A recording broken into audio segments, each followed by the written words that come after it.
अस्सलाम वालेकुम। आज हम बनाएंगे साग। ये साग के लिए मेरे पास पालक है 1 किलो फ्रीज हुई है। अब ये मेरे पास सरसों का साग है। ये 3 किस्म की सरसों है।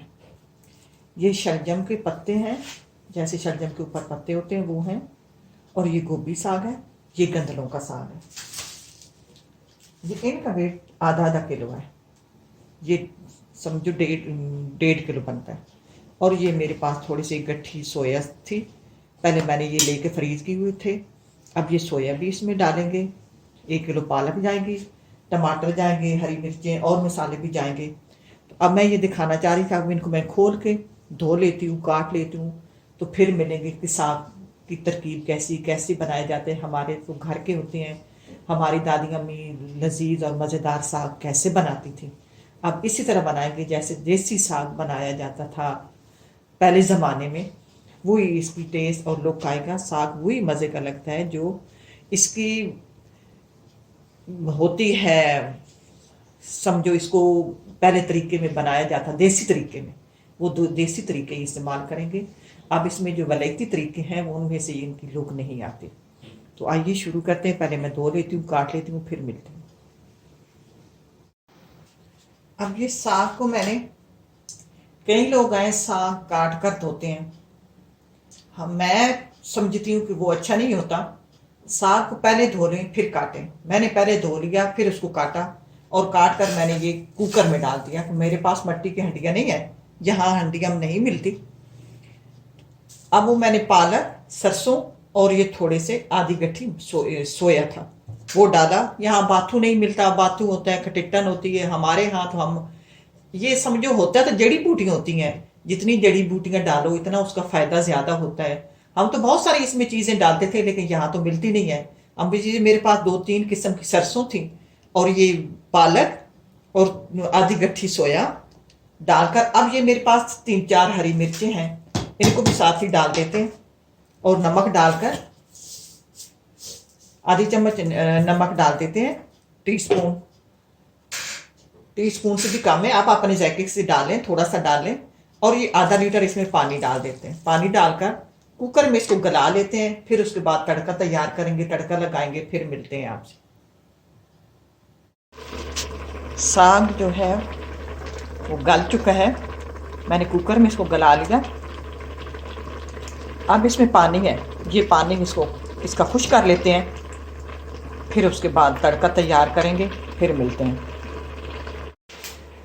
अच्छा, तड़के के लिए ये मैंने एक प्याज काट लिया, एक बड़े साइज की टमाटर थी वो काट लिया। अब लहसुन भी कुछ जमे हैं मेरे पास, इनको आपने इस तरह का काटना है।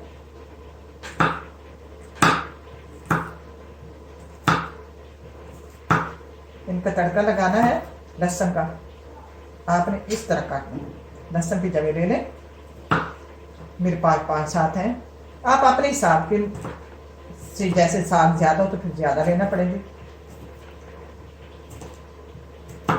ठीक है, ये मैं काट लूँ, फिर मिलते हैं। अब ये साग जो है गल चुका है। अब इसको इस मशीन से मैं इसको ग्राइंड कर लेती हूँ, फिर मिलते हैं।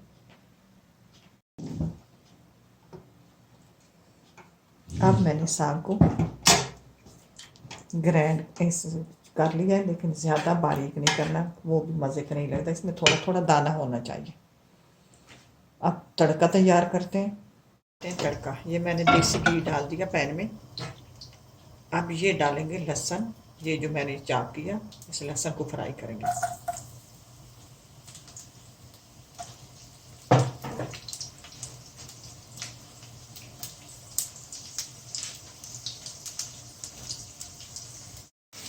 लहसुन जो है उसको कच्चा नहीं रखना। लहसुन में देसी घी में फ्राई करें। लहसुन फ्राई हो गया।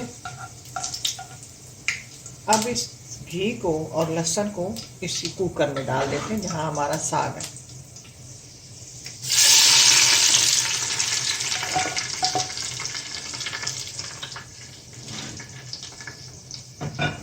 अब इसमें मसाला तैयार करेंगे, और अब इसमें डालेंगे तेल।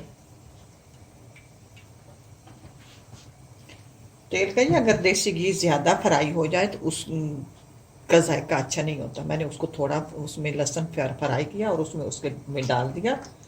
अब इसमें प्याज डालेंगे। ये एक मेरे पास प्याज है, इसको फ्राई कर लेते हैं, अच्छी तरह फ्राई करते हैं।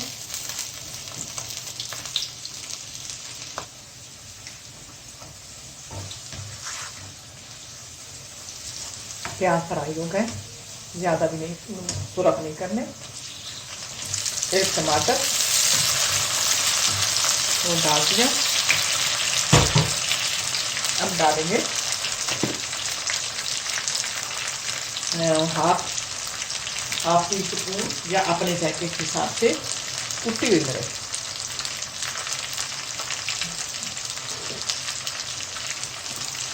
थोड़ा सा नमक, क्योंकि उसमें मिर्च नमक कम है साग में। और ये डालकर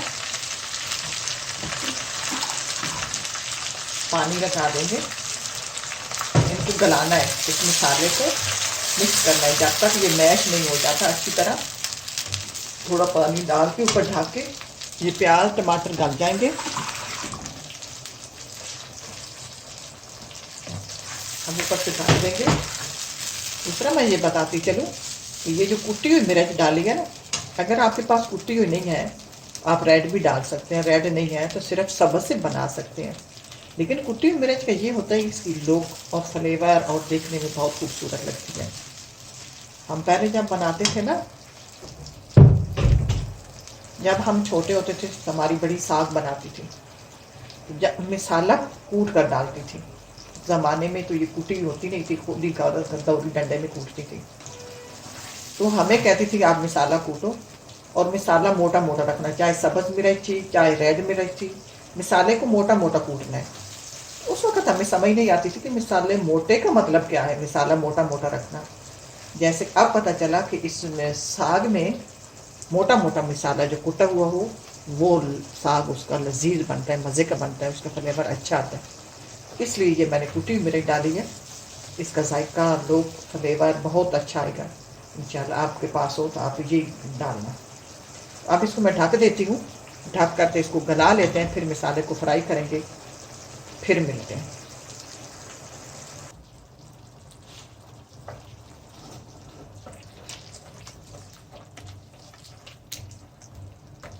मसाले को अच्छी तरह इसको फ्राई कर लेते हैं, साथ ही गल जाएंगे। ऐसे ऐसे मैश कर लेते हैं, हिलाते रहेंगे और इसको मसाला फ्राई करते हैं। तो नज़र आए तो अच्छे नहीं लगते साग में। अच्छा मैं बताती चलूँ, कई लोग हैं जो साग को जो बॉयल करके पानी उसका गला कर तो पानी जो है वो उसका गिरा देते हैं।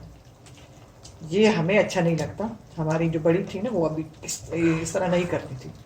हाँ कभी कभार ये भी हो सकता था कि पानी ज़्यादा हो जाता था तो फिर वो निकालना पड़ता था, लेकिन वो बहुत डांटती थी और मना करती थी, कहती कि जो हमने इसका फ़ायदा लेना होता है, जो इसका जायका होता है वो तो निकाल देती हूँ, इस तरह तो फिर नहीं ना साग मज़े का बनता।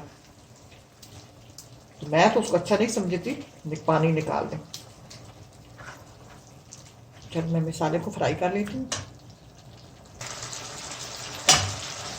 मसाला तैयार हो गया। अब ये इसमें साग है, साग उठा के इसके अंदर डाल देते हैं। अब मैं इसमें डाल लेती हूँ। अब इसको मिक्स कर लेते हैं।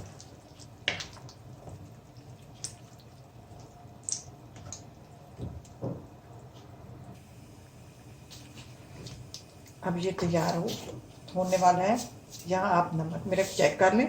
अगर मिर्च में मुझे नमक कम लगा मैंने और डाल रही हूँ।